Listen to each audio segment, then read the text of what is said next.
بسم اللہ الرحمن الرحیم۔ السلام علیکم ورحمۃ اللہ وبرکاتہ۔ محترم ناظرین، امید ہے کہ آپ خیریت سے ہوں گے، اللہ کے فضل و کرم سے ہوں گے۔ ہماری دعا ہے کہ اللہ تعالیٰ آپ کو خوش رکھے، آباد رکھے، دنیا اور آخرت کی تمام بلائیاں، تمام کامیابیاں عطا فرمائے۔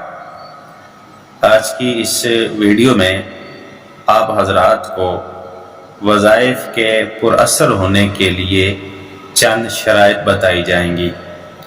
بہت سے لوگ وظیفہ کرتے ہیں لیکن اس کا کوئی رزلٹ نہیں نکلتا، اس کا کوئی فائدہ نہیں ہوتا۔ اس کی اصل وجہ یہ ہوتی ہے کہ وہ جو وظیفہ ہوتا ہے اس وظیفے کی شرائط کو مد نظر رکھتے ہوئے نہیں کیا جاتا۔ اگر شرائط کو مد نظر رکھ کے ہم وظیفہ کریں گے تو وہ وظیفہ اللہ کے ہاں قبول بھی ہوگا، اس کا اثر بھی ہوگا، اس کا نتیجہ بھی نکلے گا۔ تو اس ویڈیو میں آج آپ کو تقریباً 7 شرطیں بتائی جائیں گی۔ نمبر 1، حلال لقمہ کھانا اور حرام غذاؤں سے بچنا۔ یہ بڑی عام شرط ہے کہ جو وظیفہ کرنے والا ہے اس کا کھانا پینا حلال کا ہو۔ نمبر 2، سچ بولنا اور جھوٹ سے ہمیشہ بچتے رہنا۔ جو بندہ سچ بولتا ہے، جھوٹ سے پرہیز کرتا ہے، اللہ تعالیٰ اس کی دعاؤں کو قبول فرماتا ہے۔ پھر جو وہ وظائف کرتا ہے تو وہ وظائف بھی پر اثر ہوتے ہیں۔ نمبر 3، نیت کو درست اور پاکیزہ رکھنا کہ ہر نیکی اللہ رب العزت ہی کے لیے کرنا۔ نیت کا درست ہونا بھی انتہائی ضروری ہے۔ نمبر 4، شریعت کے احکام کی پوری پابندی کرنا۔ شریعت کے جتنے بھی احکام ہیں ان کی پابندی کرنا۔ مثال کے طور پر نماز ہے، روزہ ہے، زکوٰۃ ہے، اگر حج فرض ہے تو حج بھی کرنا۔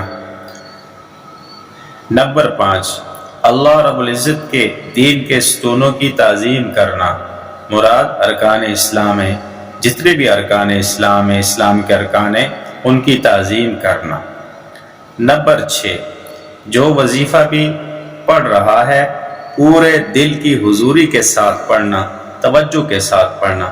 بہت سارے لوگ وظائف تو پڑھ رہے ہوتے ہیں، ان کی زبان چل رہی ہوتی ہے لیکن دل کہیں اور ہوتا ہے، تو ایسے دلوں کے وظائف قبول نہیں ہوتے، پر اثر نہیں ہوتے۔